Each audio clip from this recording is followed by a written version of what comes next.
Welcome to the Verdin Verdict Sports Show. I'm your host, Jacob Verdin, joined by my guy, G Sports. G, what's up? How you feeling? Was good with it. Got a nice little preview today. Brian Kelly hopped on the college game day pod, and he hurt some people's feelings, G. He had some things to say.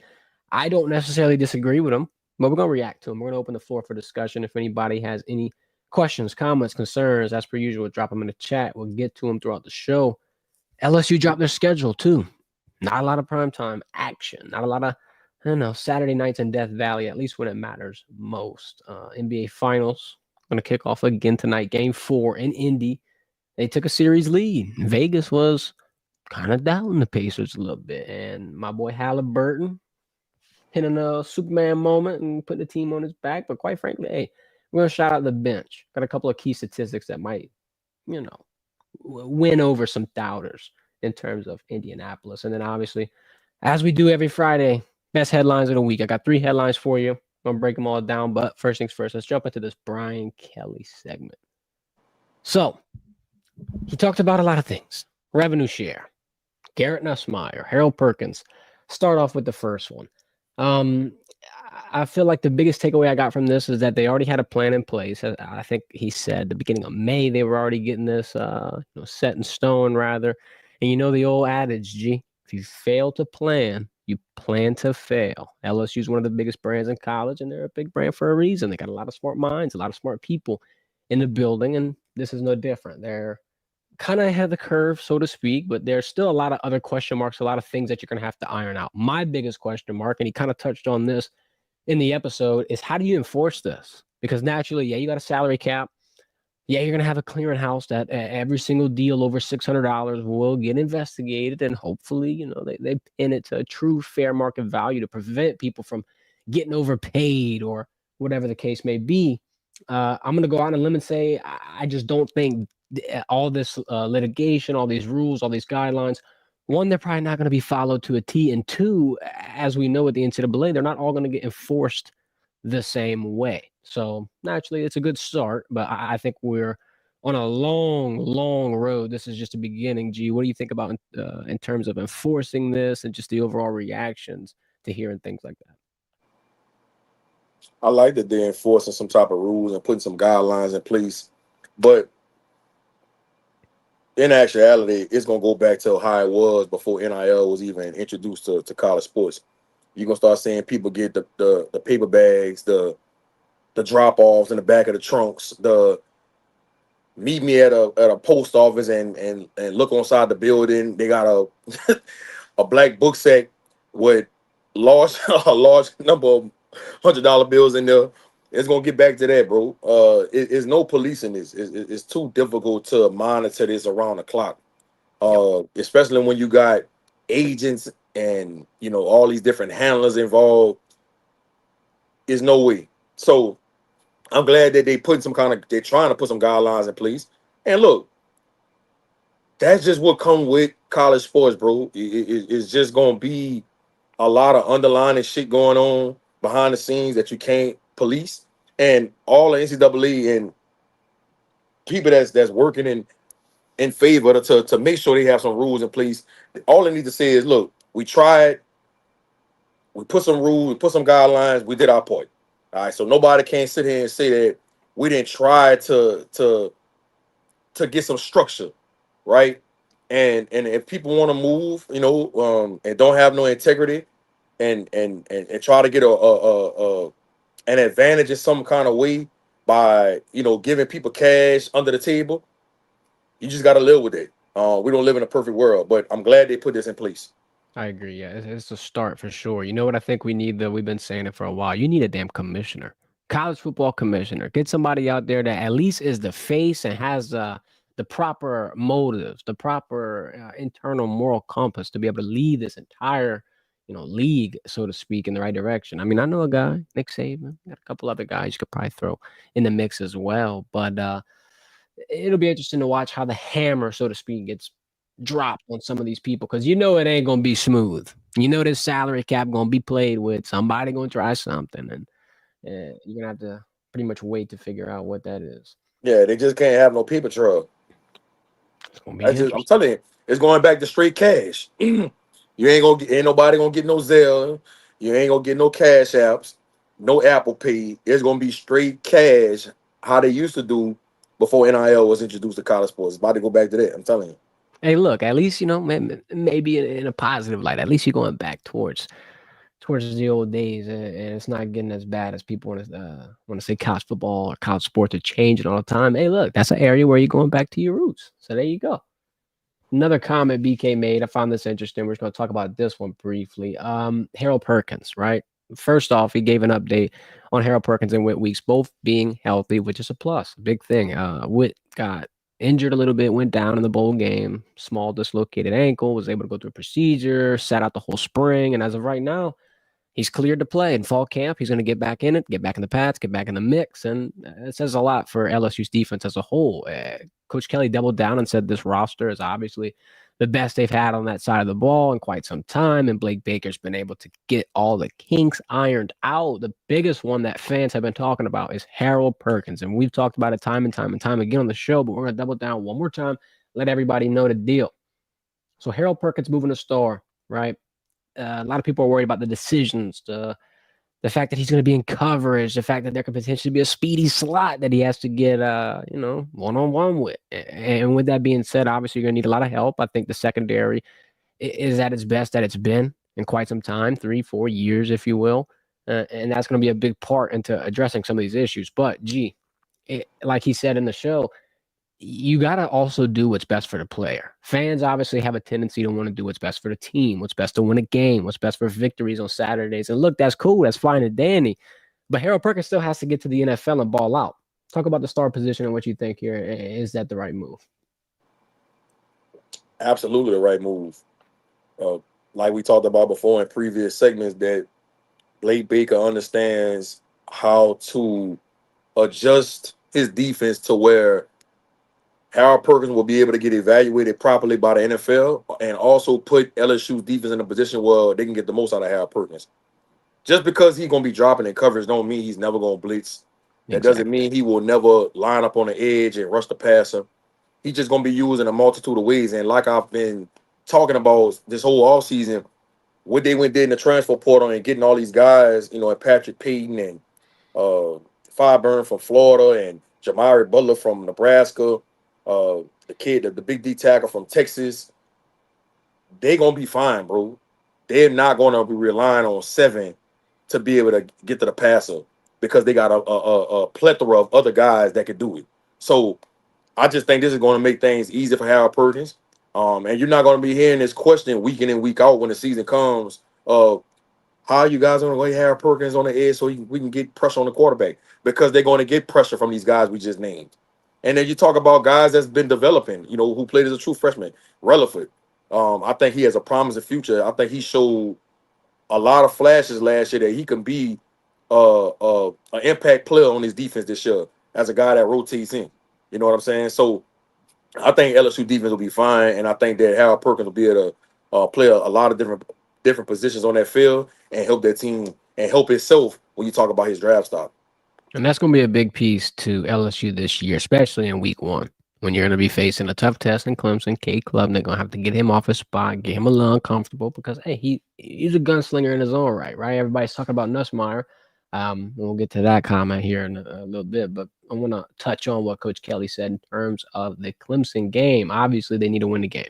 Got to start on a positive, note, because you've been getting off on the wrong foot for the last few years. 4 or 5 years? I mean, 4 for Kelly, but overall 5. Either way. Well, 3 for Kelly, 5 overall. Excuse me, because UCLA and Mississippi State were before his time. But still, LSU fans got a bad taste in their mouth, right? He made a couple of comments. I'm going to highlight both of them. First things first, he said that this is not necessarily a defining factor in the overall playoff run. I'm going to let you react to that one, as well as the fact that he said he never circled an opening game. Now it's a focus. Now he's letting everybody know in the building, hey, there's locker room messages. There's messages on T-shirts. There's an overall focus in terms of we got to start fast. What do you think about the comment in terms of if this will hurt them, a potential loss in week 1? And what do you think about the fact that now he's focusing on this one? Because in my opinion, I feel like LSU's been focused on week 1. I feel like you have to. It goes without saying. I appreciate BK being transparent like that and saying that they got Clemson circled and it's all over the building. Because now you're letting not only the fan base know, but you're letting everybody in that building understand that we got to take week one serious, and we can't go 0-4 in my 4 years in the season open. All right, we ain't gonna act like this is just another game because it's not. It's not. And if they happen to lose to Clemson, do I think that will hurt their chances of getting into the 12-team playoff? No, I don't. I think they'll still have a good opportunity to get there, but you just make things more difficult on yourself if you lose that week one game because you just never know how that shit gonna fall when you get an SEC play. They got Florida the third week of the season. I think Florida's gonna be a top four team in the SEC this year. I think they got a Heisman Trophy candidate at quarterback in DJ Lagway. I Mm-hmm. think Billy Napier, with him going in the year four with that roster he got coming back, I think Florida is somebody that people are not talking about enough. And so losing week one, no, it don't put you out the 12-team playoff, and you still have opportunity. But now you minimize your chances of getting in because now you can't have any too many slip ups in SEC play. Florida, Ole Miss, Bama, South Carolina, those are teams that they got to watch out for. And I think that Oklahoma program is going to be somebody that they got to play the last game of the season at Oklahoma, in which if you ever seen a game at Norman, it's tough to play down there. So they just need to go ahead and take care of business week one, so they could take some of the pressure off them as they get to go as they go into SEC play. Yeah, it'd be an entirely different look for LSU. And LSU, quite frankly, at this point, they're locked and loaded. They got weapons. They got confidence in a guy, Garrett Nusmar, that a lot of people feel is the best quarterback in college football. I feel like there's not that much room for discussion or debate in that regard. Even if you don't got him at number one, you got at minimum number three in the bottom worst case scenario, right? Brian Kelly came out and made a comment, like I said at the beginning of the show, pissed a couple people off, G. But look, hey, the truth hurts sometimes, right? Sometimes you got to rip that Band-Aid off and just be honest with them. Talking about Arch Manning, talking about Garrett Nusmar, he says, give me Nusmar. And I feel like that goes without saying. I mean, we were having a show on Wednesday talking about top 10 programs, and you made a fair point saying, look, you got to have experienced quarterback. Quarterback is everything in this game. Quarterback-driven league and quarterback-driven sport. And look, I agree. If you're in your first year, you don't get all the bumps and bruises. You don't get all the what's the little simile, right? You got to have the bullets fly in slow motion or whatever the case may be. Just see everything a lot clearer.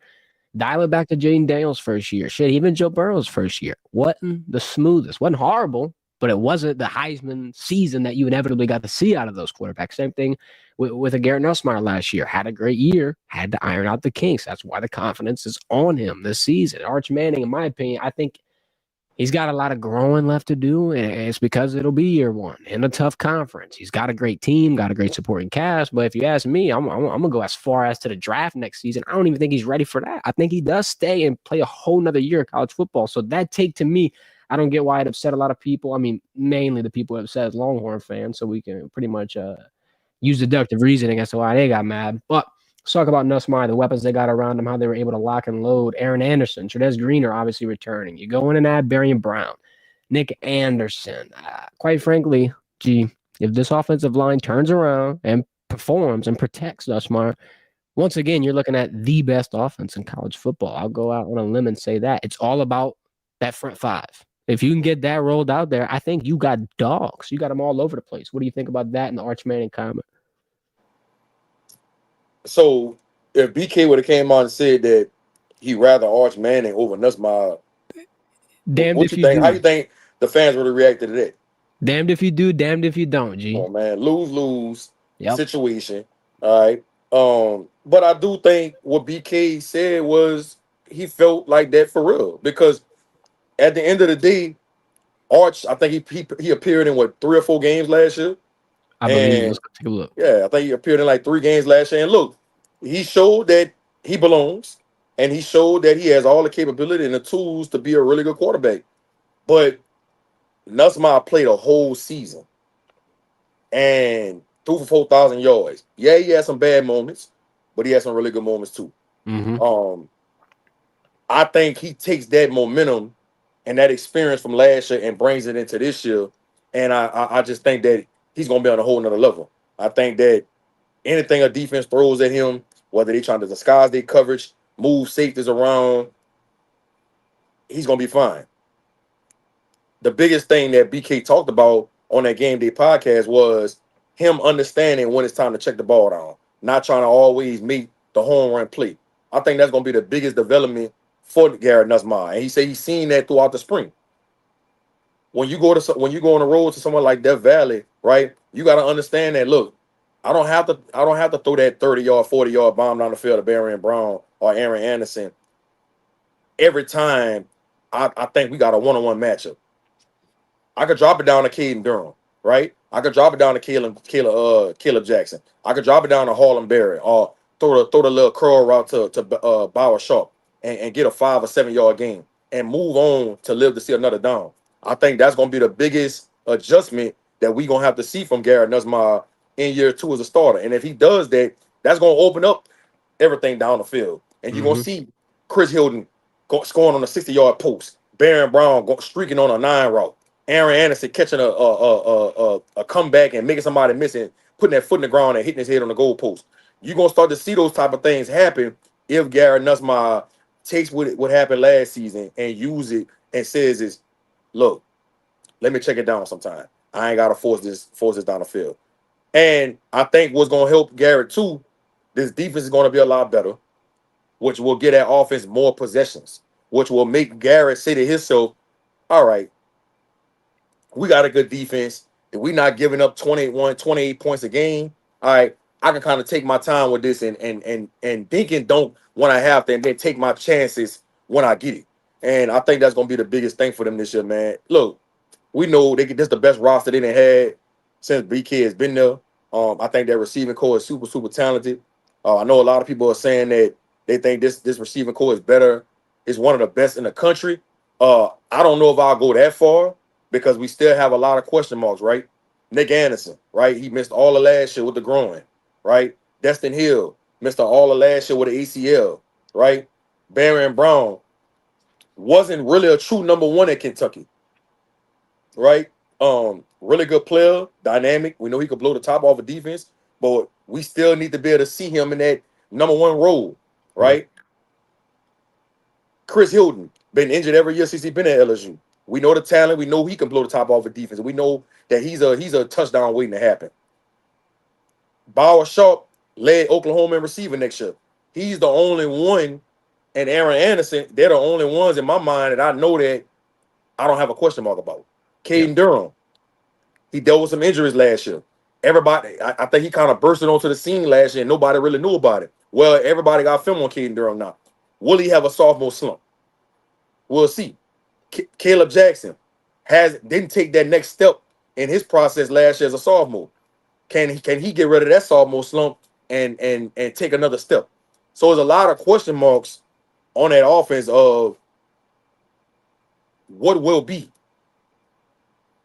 But when you talk about on paper and when you talk about from a talent standpoint, yeah, super, super talented. But we just got to see it all play out. I agree. Only time will tell. And if you look at the schedule, it's not that it's the hardest one that LSU's played, but like you were talking about, meeting Florida right after Clemson, going into Ole Miss on the road, coming back home and getting greeted by South Carolina and Lenore Sellers, who potentially had your number last year if some laundry was cleaned up off the field. First takeaway from the schedule, G, we'll make this one really quick. One SEC home game scheduled at night, right? You got Arkansas in the early slot, which will be around 11 a.m., 12 p.m. It's in November, though, so you ain't going to be murked. It ain't going to be like UCLA where it was 100-plus degrees, everybody croaking all over the place. But you got two SEC home games that are flexed, South Carolina and A&M. One of them going to be primetime, G. You can't tell me both of them going to be at 3 p.m. I can see one of them being at 3 p.m., and it'll probably be, I would guess, the A&M game just because South Carolina's got more star power, but you never know at this point. At least you get a primetime spot versus Clemson, right? On the road in Death Valley, potentially. I think that one might be a little too rough. You do get 3 night games versus small schools, LA Tech, Southeastern, WKU. Not the most exciting. Like if I had to put any game at 3 o'clock or in the day, it'd be those, but not the end of the world. You can look at it 2 ways, G. One, LSU can prove themselves and flex those 2 games, South Carolina and A&M, to prime time. Also, the other mindset is just they're not in the spotlight. They don't got a lot of pressure, which in the end could help them. I don't think the times of the games really matter to the players. It's more so mattering to the fans. But what's your takeaway to this? I think it's just too early to overreact to the schedule, especially when you see the word flex, Yep. because anytime you get into the season and Ole Miss is off to a good start, or A&M is off to a good start, they gonna flex that to a night game, bro. They're not gonna play those type of game when you got a two top 25 teams in the country playing at 12 o'clock in the daytime. It just, especially in South Louisiana, I just don't see it happening. So I think it's just too early to overreact to it. So I think once the season starts and they get to about week 3, you're gonna start seeing a lot of those games flex. See, it's definitely too early to tell. You never know. A lot of things can happen. Let's get to these comments real quick, and we're going to switch out of this. H-Town Creole, what's up? Talking about doesn't think Clemson's make or break too early in the season. You got this is what's on your side, G. If you got to ask me, they're probably gonna win the ACC. And when you're looking at the college football playoff format, conference You champion, just gonna count SMU out like that, huh? I'm riding Clemson high. Look, they got a lot of talented teams. I mean, you can even throw Miami in there, but the stock I'm buying is all over K Club. That's what I'm feeling. But I think that the fact that they could even be in the game, if LSU I loses to wonder them, if SMU played Clemson. let's go take a look. Let's look at Clemson's entire schedule real quick. Because SMU quarterback Jennings, he come back, bro. He cold. He really good. I think he's somebody that nobody talking about in the country. They do not play. They do not So play. they probably gonna meet up in the ACC championship. Because Clemson starts off with LSU. After that, your tough games. Oh, they do play. I'm tripping. October 18th, 2025 in Clemson. Look at me. Circle that game. That's gonna be a big one. Where they play at? Where they play at? Clemson. Ooh. I think Jennings will be fine. It'll be interesting. The only got a lot of game experience. They made it to besides the 12. They made it to the 12 team playoff last year. Watch out for SMU, bro. Clemson got LSU. I'm gonna throw Syracuse in there a little bit. Shout out Ricky Collins. SMU, Florida State, South Carolina. South Carolina's on the road. Every other game that I named is home for Clemson. So look, balls in your court, Gabe. Balls in your court. One more comment over here. Let's see. Oh Lord, some Cole Kubelik slander. He said different about LSU. He thinks Cole is trash. Come on, Cole Kubelik's an offensive line expert, man. I'm gonna take some of his opinions. I like him. I like Cole a lot. H-Town Creole, Nick Anderson. If he plays like he did his freshman year, he went into Bolitnikoff, G. Nah, come on now, H-Town Creole. Come on, that's a little premature. He did ball out his freshman year. He did. Yeah. Bolitnikoff is insane work, though. I don't know if I go that far. It is. Oh, Blanche in the chat was good, man. He's talking about SMU potentially having the best team they ever had. I'm going to double down and put H-Town Creole back on the air. Money City in Dallas. Damn right. That tuition, we talked about that like a month ago, bro. It's like 50 bands to walk in there for a year. They got some bread over there on the table. So in this era, they're going to be able to compete. And then shout out Jennings. I do think that's an underrated quarterback as well. I believe he'll be at the NPA. Y'all stay tuned. Got a lot of interesting content coming for you as well. We'll keep some of that under wraps, though. All right, G.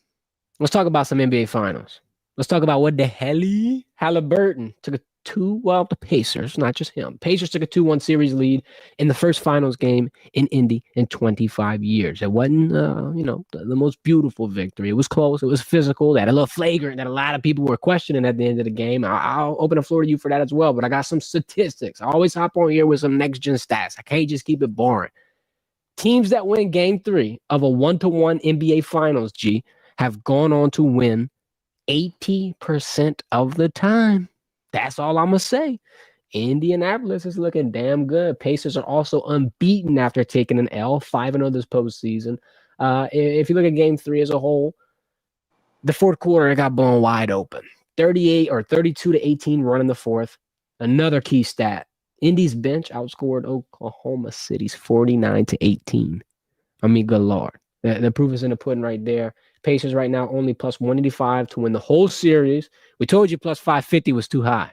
Then they had Halliburton like damn near plus 700 to win the MVP. And I'm not saying he's guaranteed because, look, you got a lot of role players balling. You got Obi Toppin. You got Pascal Siakam. Shit, Naismith is even turning up. But I'm just saying, if the Pacers win, we all know who's probably taking home that hardware. So if you're a betting man, I hope you got on it. I hope you slapped it because it's looking good. And tonight, let's just play devil's advocate. Let's just, I'm going to throw it out there. The Pacers go up 3-1, G, they favored. Straight up like that. They go from plus 550, some of the worst odds I've ever seen in my life, to favored. What you think about this? Recap Game 3, the whole 9 yards. before the final started, bro, I picked the Pacers. I'm Come on. just saying, man, like, I don't know everything, bro, but I know a little something, dog. Yeah. This Pacers team might not be the most star-studded. They might not play the flashy style of basketball like most people want to see, but this is the epitome of a team. Halliburton, what the Halley, finally took it upon himself to say, I'm gonna be aggressive in the first half and not wait to the second half. I thought that was a big part into why they was able to win game 3. But now we finally was able to see the an appearance of Benedict Mathurin. Man, this dude was the third lead scorer all the regular season, but in his playoffs, he has struggled. He has not played like himself. Man, did he show up in game 3 with 27 points. And he was efficient. I want to say he was like 9 for 13 or something like that. I think he was like 3 for 4 from 3-point range. Like that dude could put the ball in the hoop, bro. And I was glad to see him finally get going. TJ McDonald, bro. This Shout dude out. is the ultimate glue guy in the NBA. He pulled the Jose Alvarado on OKC the other night, right? For y'all that probably don't watch the Pelicans play, Jose Alvarado always acts like he's about to walk to the bench or like kind of like runs to the corner, and then when they take the ball out, he Herbert hops back into play and steals the ball. TJ McDonald did it to him 3 times the other night. I thought that was that was 6 points that played a pivotal part into them being able to win this game. You know, it's plays like that plays such a big part. And then you got guys like Miles Turner, who's been with the Pacers all his career. 5 blocks. Yeah, he only had 9 points in the game, but he had 5 blocks, and I want to say he had like double-digit rebounds. Miles Turner is one of those players on the Indiana Pacers team that does so many different things other than scoring, and that is why I picked the Pacers to win this finals, bro, because they got a lot of guys like that. Nimboy, Nesmith, right? Obi Toppin, um, Pascal Siakam. They got guys on their team that's not flashy, that's gonna play hard, that's gonna play defense, that's gonna do whatever it takes to win. And that's what's making the Pacers a tough task for OKC right now.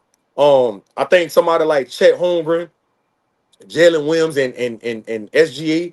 I think what they gotta do is, man, they gotta get to the point where they saying to themselves, okay, that finesse shit, this ain't gonna work against this team. We did that all year long, playing that finesse game. They're gonna have to make up in their mind going into this game for that they want to beat. They want to play a physical brand of basketball. That's the only way they're gonna beat the Pacers, because the Pacers is a physical team, bro. Like, you come to the paint, Pascal Siakam and Miles Turner waiting on you, dog. They reminded me of the Detroit Pistons back in the day with Bill Yeah. and Bill. Like, Yeah. they coming with that pie, y'all, when you step foot in that paint. And I think game 3 was the first time I saw Shea look rattled. He led his team with 7 turnovers, bro. I never seen him turn the ball over like that. And I thought one of the pivotal plays in that game that I really felt like he was rattled. He went to the goal and they sent a double team from the corner, and he tried to spin. And when he saw the extra man come, he traveled.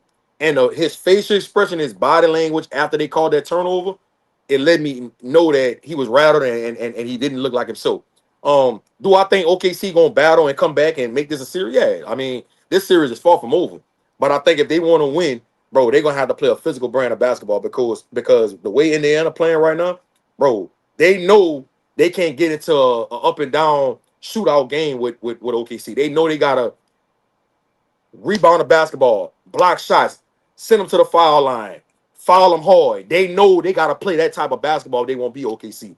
And OKC better match their energy, or they'll see Mr. Halliburton holding up that Larry Brown trophy in a couple in a week or two.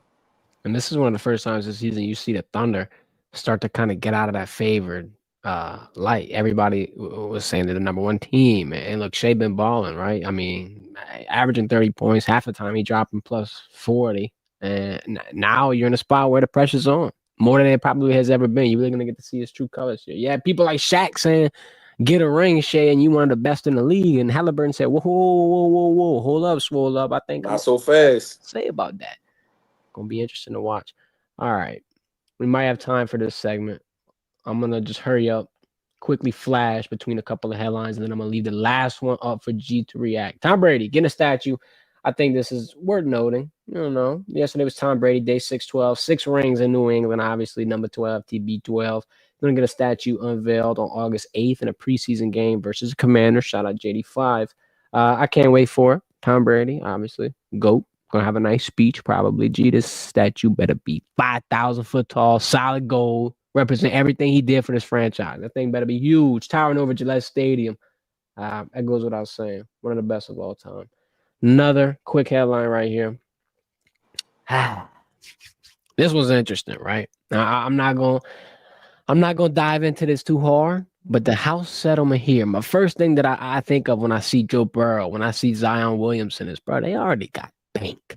They already got paid. G. What's another 6 bands they each gonna get? What's that? They're gonna go put that on the craps hand and roll some dice. That ain't even nothing. I would say throw that to some people that got cut or ain't getting bread or not having a big professional career. I ain't gonna be making the decisions, but if I was CFB commissioner, I'm throwing that to some of the smaller players. That's just my take on it. I'll let you say something real quick, and then I'm gonna let you talk about your Nostradamus moment again. I ain't gonna lie to you. You did it twice this show, but Of course, Zion and Joe Burrow don't need that money, bro. I mean, like, what they gonna do with that money, bro? I mean, well, I think everybody's supposed to get what, $1,000. What is it?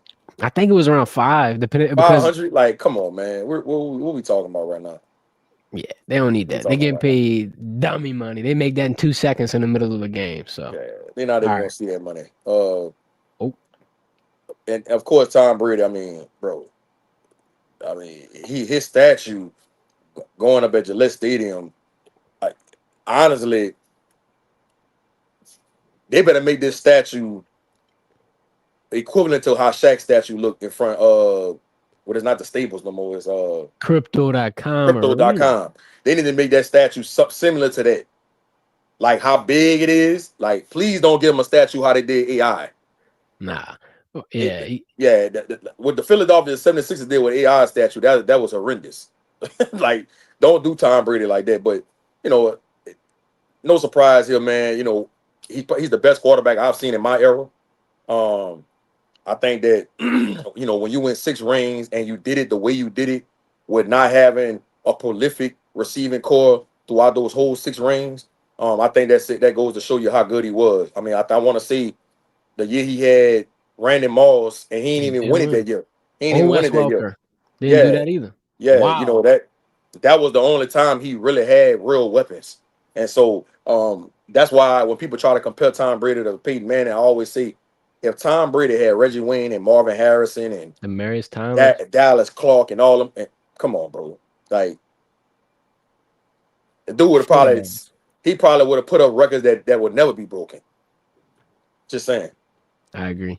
Last headline for you, G. Once again, like I said, Nostradamus moment. Pels targeting Ace Bailey. Yeah, you had the floor about a month ago. You were saying Cooper Flag, yeah, he's great, but if you want to really look, have a comprehensive review, cut the tape on, and just let it speak for itself. Your guy was Ace Bailey, and now the Pelicans are apparently aggressively trying to move up in the NBA draft. What do you think they're going to be able to do? Do you think that they're going to be able to develop him, get him? What would you potentially give up if you do more in this situation? And just react to this real quick. Man, look, I've been saying it since last year, and I think if Joe Dumars wants to make sure he puts the Pelicans franchise going into the right direction, you got to move on from Zion Williamson, bro. I'm just saying, bro. Like, you might as well move on now when he still has some value to him. Because if he has another season like he did last year and the previous years, you ain't gonna be able to get nothing for him. Go ahead and trade him away, swap picks, and go ahead and draft Ace Bailey and move on. You pair Ace Bailey with Trey Murphy, CJ McCollum, Messi that you drafted from Baylor last year. Um, uh, the point guard we got from the Hawks, having a brain DeJounte for it. Murray. DeJounte Murray. DeJounte Murray. I think that is a good roster to put in place to be able to compete in the West. And that's just my personal opinion. I think that's something um that fans probably wouldn't agree with early on because a lot of people are Zion Williamson fans, and I am too. But it's a production league, bro, and the best ability is availability. And Zion Williamson has yet to show us that he can play at least 70 games in the season. So I think Ace Bailey is the best player in the draft. I've been saying it. I stand on that. I got a lot of flack about it. People are saying that they don't know if he's going to develop into a superstar. Guess what? I'm willing to take that risk. I agree. I mean, what else you got at this point? What else you got going for you? You might as well. And the Zion comment, right, dude? He's missed more games than he's played. G. This is another like Ben Simmons situation. And I'm not throwing no slander. I'm just saying I paid a hell of a lot of money and he ain't really doing much to earn it at that point. If y'all want to throw me a $250 million shit, I'll go out there and sit on the bench in some street clothes, maybe a little nice dapper suit. Come on, I'll go to practice too. I'll do the whole thing. If I don't got to play, I mean, look, I can handle it. Don't put me on the court though, coach. I ain't gonna be able to do much. All right. Appreciate everybody for tuning in. We're going into the weekend. Y'all know the drill. Live Monday, Wednesday, Friday at 1 p.m. Saturday, LSU baseball plays against Arkansas, right? Hopefully they win. If not, on Monday, we're going to have an interesting stream breaking it down. Monday, regardless, I believe is going to be a contest. If they lose, they play at 1 o'clock. If they win, I believe they play at 6 o'clock. So be on the lookout for that. Everybody tap in, and y'all have a good weekend. Don't play At all. Never.